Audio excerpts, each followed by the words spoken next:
Bueno, vamos a continuar entonces en el avance de la materia y si ustedes recuerdan estábamos viendo las hernias de la pared abdominal. Habíamos definido las hernias como protrusión de algún elemento de la cavidad peritoneal a través de un orificio natural o adquirido y revestida de un saco, ¿no? Pues decíamos que el contenido podía ser intestino, así como están viendo, podía ser epíplon mayor, que el saco formaba en realidad el peritoneo parietal y que el defecto se encontraba a nivel del plano aponeurótico.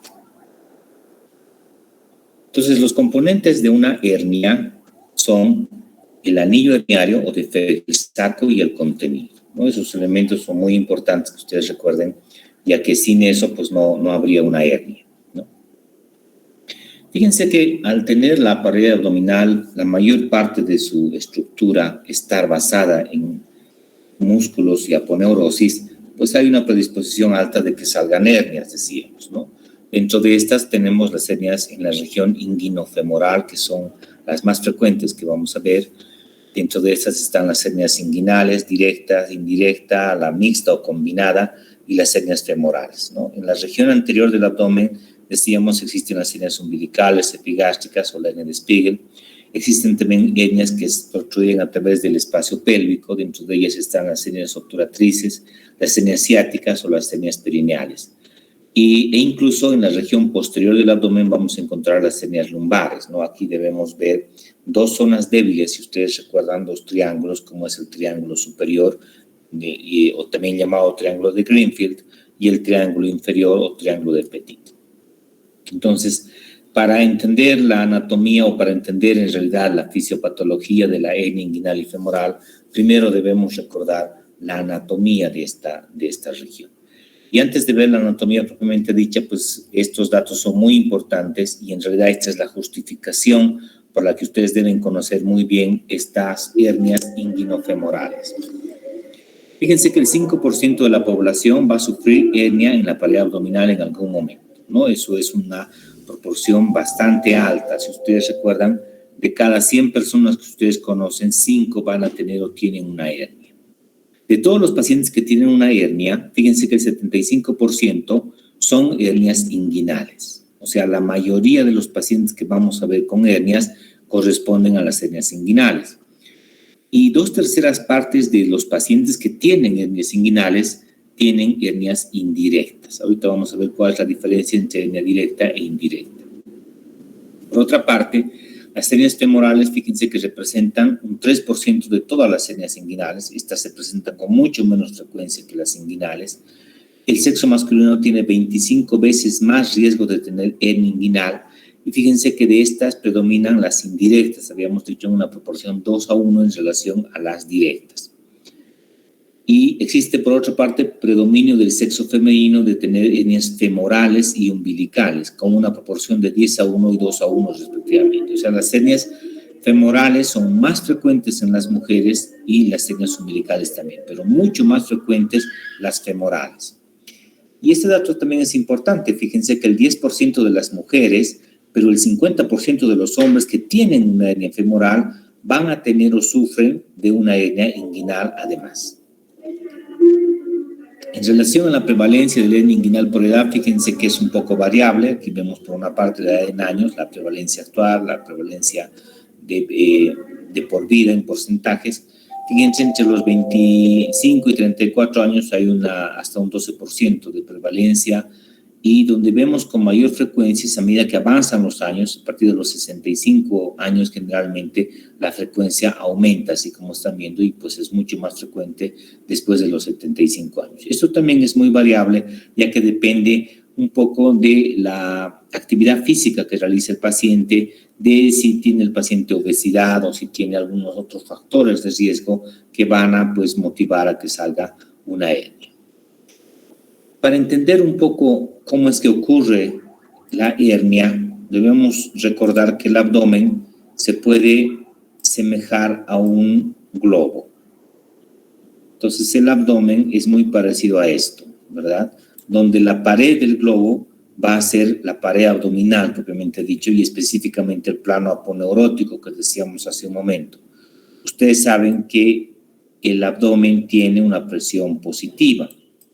al tener una presión positiva, pues esta expande las paredes del abdomen y esta va a predisponer a que salga hernia en algún momento.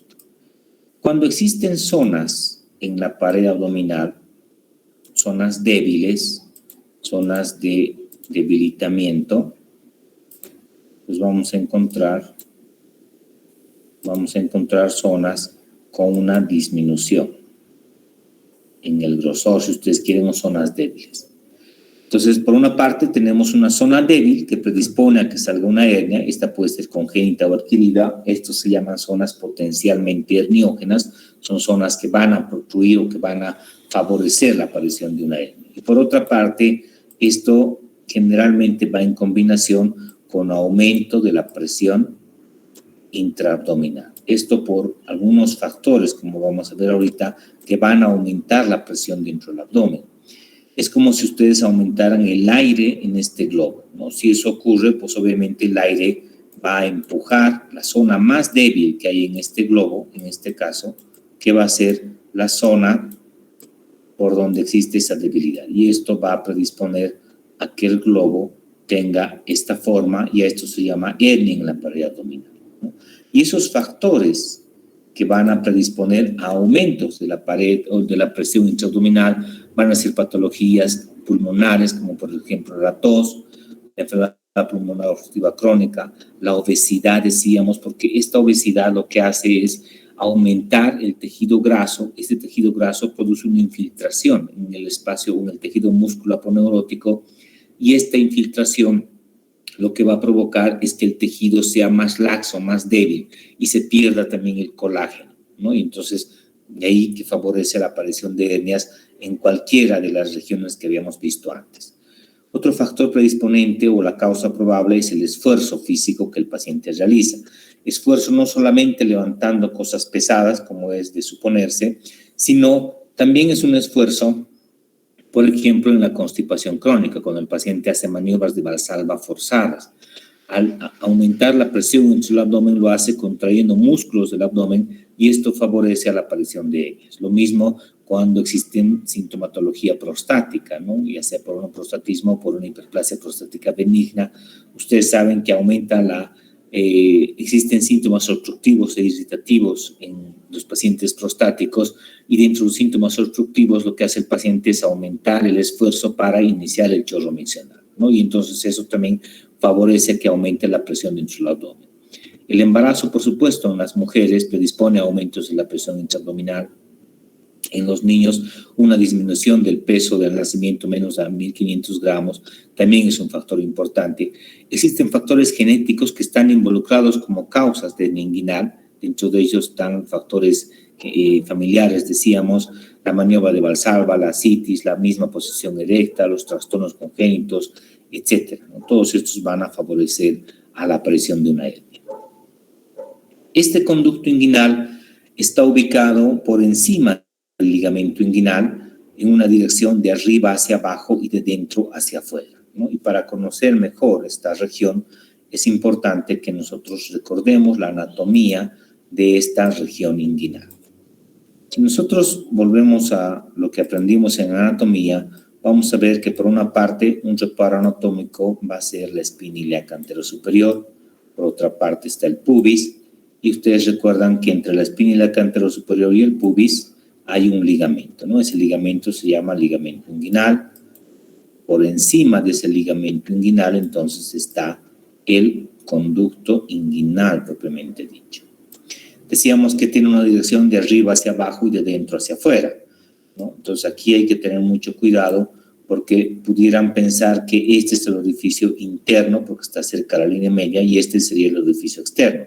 Sin embargo, al hablar de orificios, de estos dos orificios, nos referimos a que este orificio está más profundo, más cerca a la cavidad peritoneal, por eso este se conoce como orificio interno o profundo, y este como orificio externo o superficial, ¿no? Si viéramos en una semejanza al plano aponeurótico, así estaría la aponeurosis, aquí estaría nuestro orificio interno o profundo, o sea, aquí estaría nuestro conducto inguinal, y aquí estaría nuestro orificio externo o superficial cerca a la piel del paciente, ¿no? Entonces, eso es importante que ustedes recuerden. Después, si ustedes recuerdan, este conducto inguinal está formado por 4 paredes, ¿no? Ya habíamos visto que tiene 2 orificios, el orificio interno profundo, externo superficial y 4 paredes. De esas paredes, esta es la pared anterior, esta sería la pared superior, esta es la pared inferior y la pared posterior estaría aquí atrás. Entonces, las paredes de este conducto inguinal están formados por los elementos que forman la pared abdominal misma. Si ustedes recuerdan, en la anterior clase habíamos visto que la pared está formada por la piel, el tejido celular subcutáneo, está formada por el plano músculo aponeurótico. Habíamos visto que en la parte lateral está el músculo oblicuo externo, oblicuo interno, el músculo transverso. Después está la fascia transversales, la grasa preperitoneal y el peritoneo parietal posteriormente.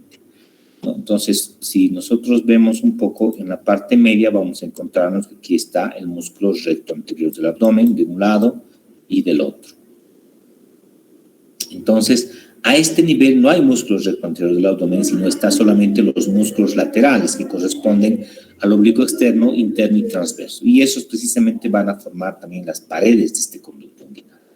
El oblicuo externo, si ustedes recuerdan, es un músculo que se inserta a nivel de las caras laterales de las 6 a 7 últimas costillas, y desde aquí habíamos visto que sus fibras se dirigen de arriba hacia abajo y de la parte externa hacia la parte interna, entrelazándose con las del lado opuesto. Entonces, así forma la pared anterior del conducto inguinal la aponeurosis de este músculo oblicuo externo.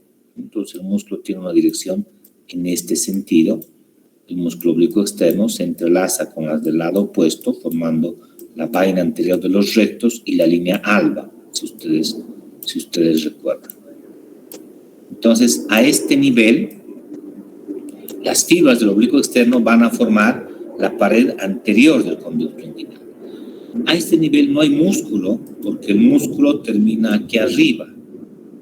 Hasta aquí es músculo y desde aquí es solamente aponeurosis del músculo oblicuo externo que le sirve como un tendón de inserción a este músculo. De manera que si hacemos un corte transversal de este conducto inguinal, vamos a ver que la pared anterior está formada por la aponeurosis del músculo oblicuo externo.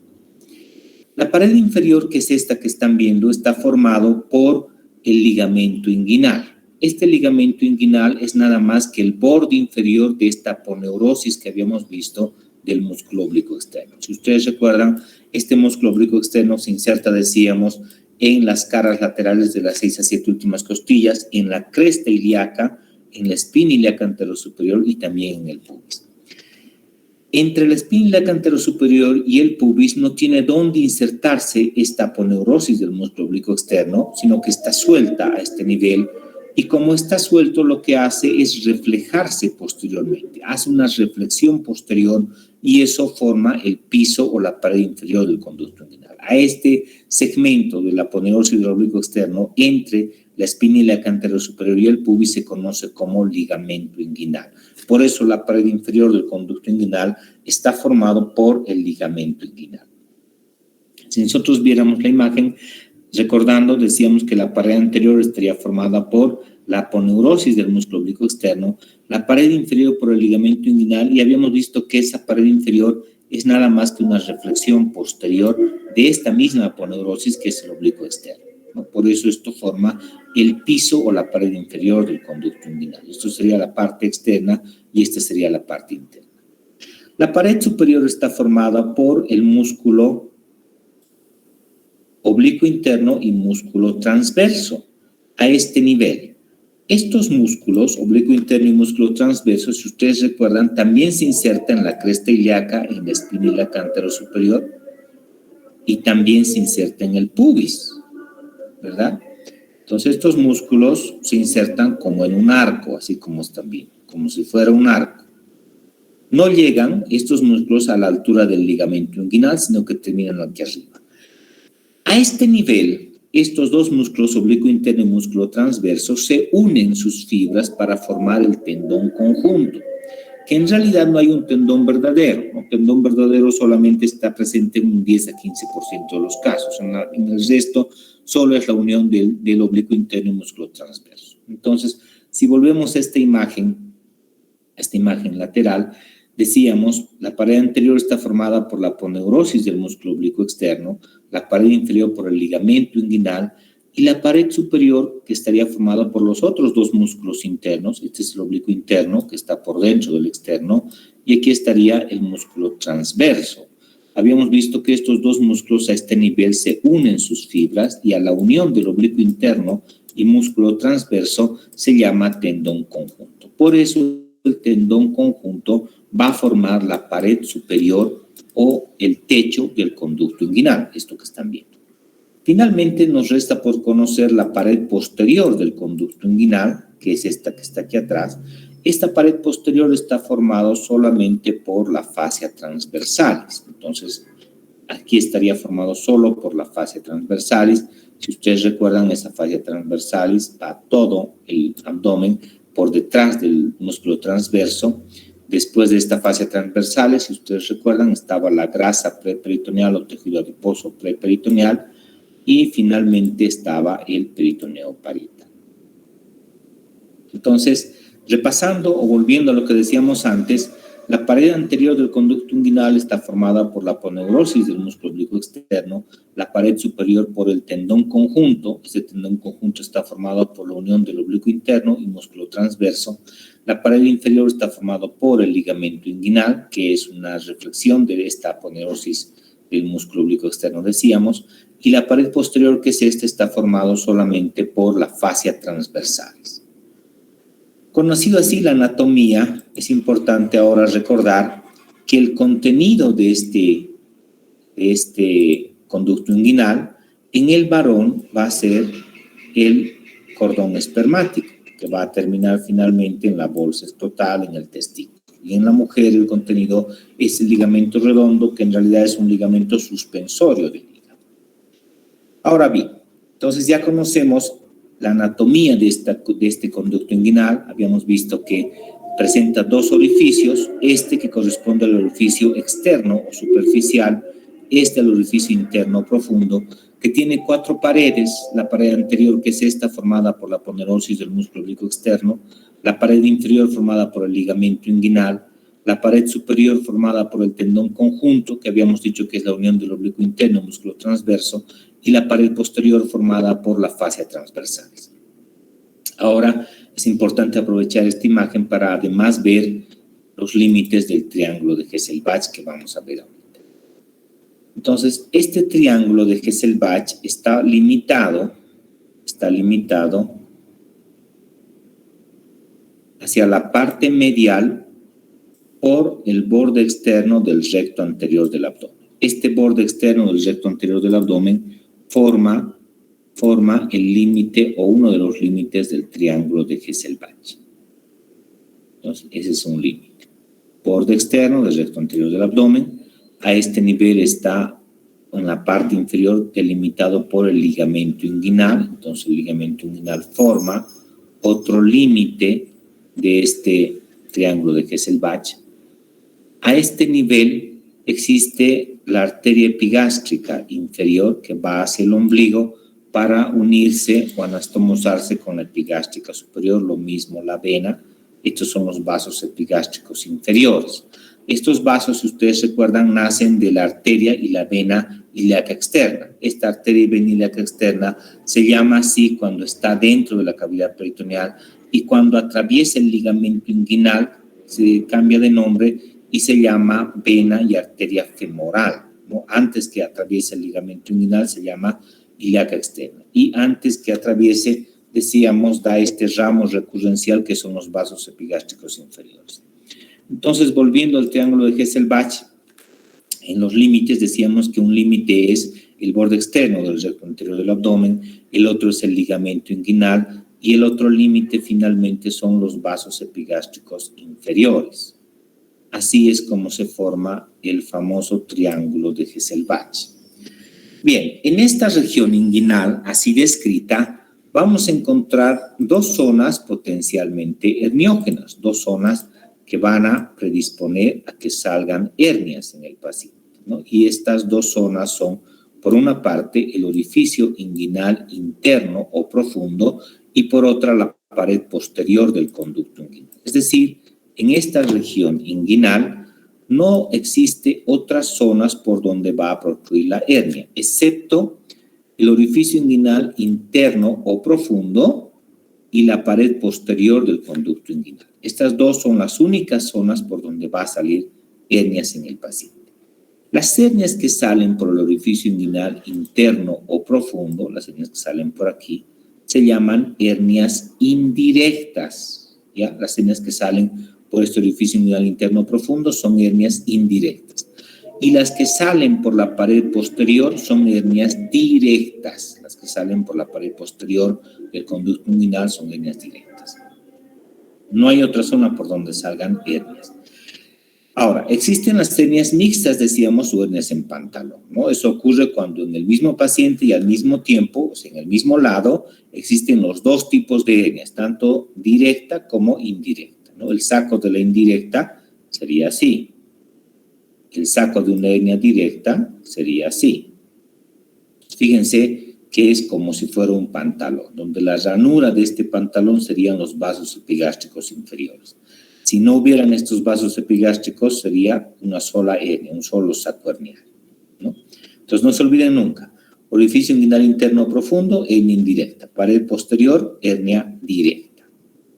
Y bueno, después de esta breve explicación, volvamos a lo que estábamos.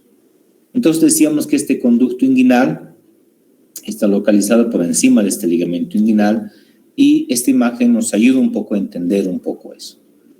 Aquí estamos viendo las paredes del conducto, de la pared abdominal, los elementos que forman esa pared abdominal, y vamos a ver que está formado, decíamos, por el oblicuo externo, oblicuo interno y músculo transverso, ¿no? Además de la fascia transversal, que es esto que están viendo en un color celeste. Entonces, la pared anterior, este es el conducto inguinal. En este caso está atravesando el conducto inguinal, el cordón espermático, por lo tanto, este es un paciente varón. La pared anterior del conducto inguinal decíamos que está formada por la aponeurosis del músculo oblicuo externo. Este es el músculo oblicuo externo, aquí termina el músculo, si ustedes recuerdan, en realidad más arriba, y a este nivel solamente está su aponeurosis que le sirve como tendón de inserción. Entonces, la pared anterior está formada por esa aponeurosis del oblicuo externo.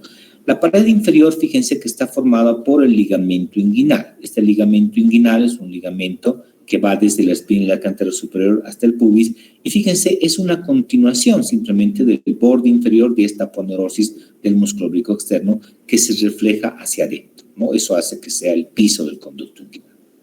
La pared superior está formada por estos dos músculos, como es el oblicuo interno y el músculo transverso, que habíamos visto que aquí en realidad están unidos estos dos músculos, y a eso se llama, decíamos, tendón conjunto, ¿no? Ahora bien, en esta imagen, además, estamos viendo el orificio inguinal interno profundo, que es esto que están viendo. Este es el orificio inguinal externo o superficial. Vemos el contenido, que es el cordón espermático. Y aquí estamos viendo los dos grandes vasos que decíamos, ¿no? Aquí está la vena y la arteria ilíaca externa, ¿no? A este nivel, cuando atraviesa el ligamento inguinal, se convierte en vasos epigástricos, en vena femoral, y además estos emiten unas ramas hacia el ombligo, que son los vasos epigástricos inferiores. Entonces, las hernias que salen lateral a estos vasos epigástricos inferiores son hernias indirectas. Aquí estaría la sínfisis del pubis. Y las hernias que salen por dentro de los vasos epigástricos inferiores son hernias directas. Esta es otra imagen vista desde la parte interna. Desde la parte interna, entonces, vemos esta imagen, y si ustedes ven, estamos viendo por una parte el ligamento inguinal, esto que están viendo. Vemos los vasos ilíacos externos, estamos viendo los vasos epigástricos inferiores, aquí estamos viendo la sínfisis del pubis, estos son los músculos rectos abdominales, este es el orificio inguinal interno profundo y esta es la pared posterior del conducto inguinal. Perdón, 2 segunditos.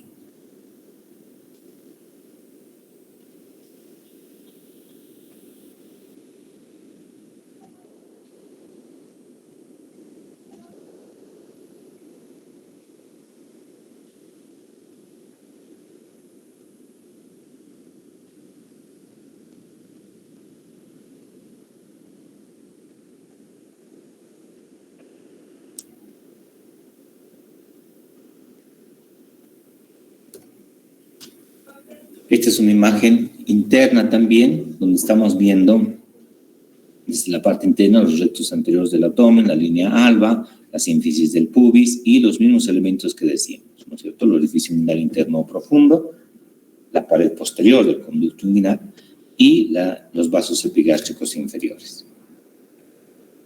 En ese espacio, en la parte interna más bien, también vamos a encontrar algunas estructuras importantes como es la cicatriz umbilical a nivel del ombligo, ligamento umbilical medio, que en realidad este es el vestigio que corresponde al uraco, ¿no?, que conocemos. Después vamos a encontrar el ligamento umbilical medial, esto que están viendo en C, que es parte de la vena umbilical obliterada, y el ligamento umbilical lateral, que en realidad son los vasos epigástricos inferiores. Esto, que recuerden, es importante porque cuando vamos a ver que hacemos la cirugía laparoscópica de hernia, tenemos que el corte del plano peritoneal llegar hasta este ligamento umbilical medial. Entonces, están viendo ustedes el contenido de este conducto inguinal, que habíamos visto que en el varón corresponde a el conducto, el cordón espermático, ¿no? Y en relación a eso, fíjense que es importante también recordar que en el paciente varón, atraviesa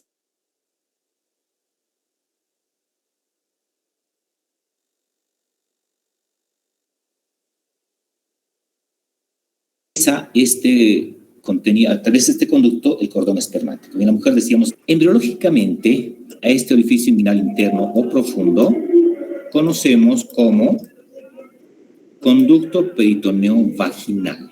¿Ya? Esto es meramente didáctico para que ustedes entiendan. Por una parte, esto vamos a ampliar, esto que están viendo. Por una parte, vamos a ver que aquí estaría la cavidad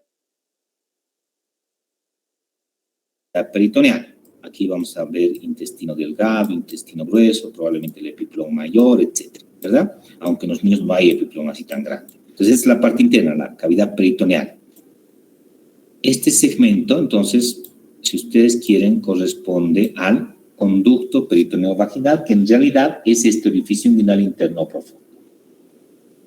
Normalmente, y se llama así porque esta es la cavidad vaginal embriológica, donde finalmente va a estar localizado el testículo, ¿no? Si ustedes recuerdan, el testículo está entre dos túnicas, la vaginal interna y la vaginal externa. Entonces, el testículo se forma en el abdomen y del abdomen lo que hace es descender y atravesar este conducto inguinal. Entonces, el testículo que se ha formado aquí en el abdomen, lo que hace es atraviesa este conducto y finalmente se localiza al nacimiento en la bolsa escrotal, ¿no? El testículo ahí. Esto quiere decir que embriológicamente este orificio inguinal interno profundo, llamado conducto peritoneo vaginal, debe estar abierto. Debe estar abierto para permitir el paso del cordón espermático y del testículo en realidad. Cuando atraviesa el testículo este orificio, esto se cierra y deja pasar solamente al cordón espermático. A eso se llama obliteración de este conducto peritoneo vaginal, ¿no? Entonces, si al principio era así abierto, después que atraviesa el testículo, este se cierra y deja pasar solamente al cordón espermático, ¿no? Entonces, a eso decíamos que se llama obliteración del conducto peritoneo vaginal. En algunos casos no ocurre esto. Entonces, esto va a permanecer abierto. Y si permanece abierto, pues por aquí van a salir asas de intestino, etcétera, y el paciente va a tener una hernia, ¿no? Una hernia inguinal, en este caso indirecta, ¿ya? Entonces, una de las causas de la hernia inguinal indirecta es la falta de obliteración del conducto peritoneo vaginal o la persistencia abierta del conducto peritoneo vaginal. No significa que este tipo de hernias se van a presentar exclusivamente en los niños. Y habíamos visto que el 75% de las hernias indirectas se presentan en todas las edades, tanto en los niños como en los adultos. Es más, en los niños probablemente sea la mayoría, pero en los adultos 2/3 partes de las hernias inguinales son indirectas. Y las hernias directas, fíjense que se presentan generalmente por encima de los 40 años y es muy raro ver en menores de 40 años. Y esto se debe principalmente a la contracción muscular. Si volvemos a la imagen que vimos hace un momento, veríamos que este es el conducto inguinal. Habíamos dicho que está formado por el ligamento inguinal en la parte inferior, el tendón conjunto en la parte superior, que se inserta así como un arco, y la aponeurose del oblicuo externo en la parte anterior. Entonces, si habíamos visto, si ustedes recuerdan, en el corte transversal, habíamos dicho que la pared anterior estaba por la aponeurose del oblicuo externo, ligamento inguinal, y que aquí estaba el tendón conjunto, y que este era todo esto el conducto inguinal. Y además, si ustedes recuerdan, habíamos visto que la pared posterior estaba formado solo por la fascia transversal. Y por otra parte, si ustedes recuerdan, dentro de la cavidad peritoneal la presión es positiva. Por lo tanto, hay una presión que empuja el abdomen hacia zonas potencialmente débiles. Entonces, si eso ocurre, normalmente es lógico pensar que a través de esta pared posterior que está formado solamente por la fascia transversalis, debieran protruir hernias todo el tiempo, desde que el niño nace hasta que se muere probablemente, el paciente adulto, ya que la fascia transversalis no brinda resistencia como las estructuras aponeuróticas que habíamos visto antes. La fascia transversalis, si ustedes recuerdan, es como el peritoneo parietal. Ustedes pueden tomar una pinza y estirar la pinza y no va a dar ninguna resistencia. Entonces, es lógico entender que por aquí debiera protruir una hernia, las hernias directas en este caso, ¿no? A este nivel. Sin embargo, eso no ocurre, y decíamos que eso no ocurre por la contracción precisamente de estos músculos que habíamos visto.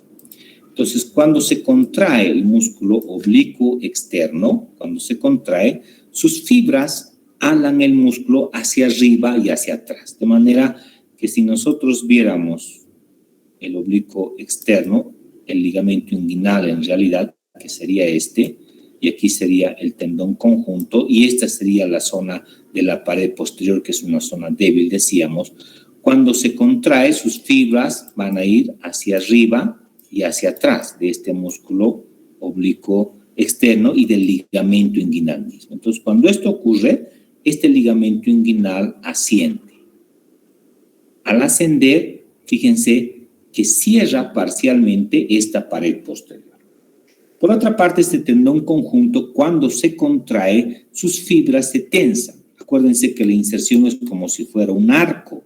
Entonces, si ustedes estiran el arco en esta dirección, al contraerse, lo que van a hacer es que esto descienda. Por lo tanto, el músculo oblicuo interno, el músculo transverso, es decir, el tendón conjunto, lo que hacen es, al descender, van a cerrar parcialmente también la pared posterior del conducto inguinal. Y de esa forma, fíjense que se evita que salgan hernias por esta región. Bueno, no vamos a quedar aquí y el miércoles vamos a continuar con el avance. Que les vaya muy bien. Gracias, doctor. Hasta luego. Gracias, doctor. Hasta luego, doctor. Hasta luego.